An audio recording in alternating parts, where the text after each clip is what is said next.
সাহাবীরা যেভাবে ঈমান নিয়ে আসছেন, তোমরা তাদের মতো ঈমান নিয়ে আসো, তাদের রঙে তুমি তোমার জীবনটাকে সাজাও। এক একজন সাহাবীকে অনুসরণ করলে আপনি জান্নাতি হবেন।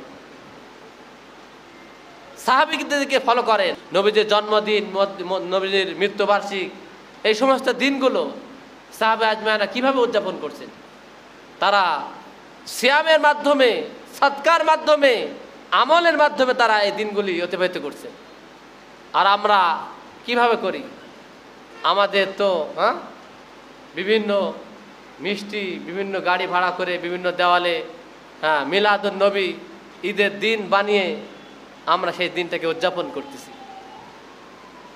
2 নম্বর, নবীকে যারা ভালোবাসবেন, নবীজির আদর্শকে যারা ফলো করবেন, যেইভাবে নবীকে ভালোবাসতেন হযরতে সিদ্দিক আকবর রাদিয়াল্লাহু তাআলা আনহু, কি পরিমাণ ভালোবাসতেন।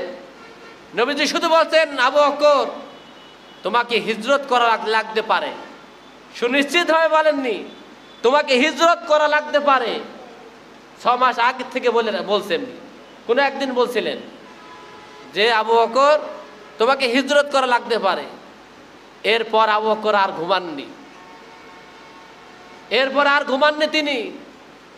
তিনি দাঁড়ায় থাকতেন, তিনি ঘরে থাকতেন।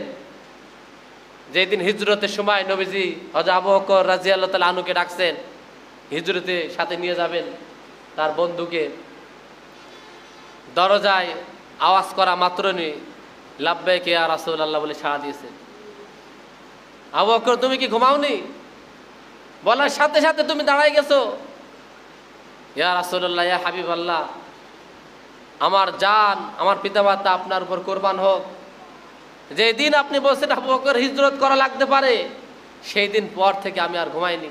আমি আপনার অপেক্ষামান, কোন সময় আপনি আমাকে ডাকবেন আর আমাকে উঠতে দেরি হবে, আমি সজাগ পাবো না, এটা যেন না হয়। এটা ছিল সাহাবে আজমাইনদের ভালোবাসা। নবীজির সুন্নতের উপরে, নবীজির হুকুমের উপরে নিজের জীবনকে কোরবানি করে দেওয়া। লাকাদ কানা লাকুম ফি রাসূলিল্লাহি উসওয়াতুন হাসানাহ, তোমাদের জীবনের মূল মডেল হলো নবীর এই জীবন আদর্শ। এই 23টা বছর নবীজি কিভাবে চলছেন, নবীজি কতটা যুদ্ধ করছেন, নবীজির জীবন আদর্শ কেমন ছিল।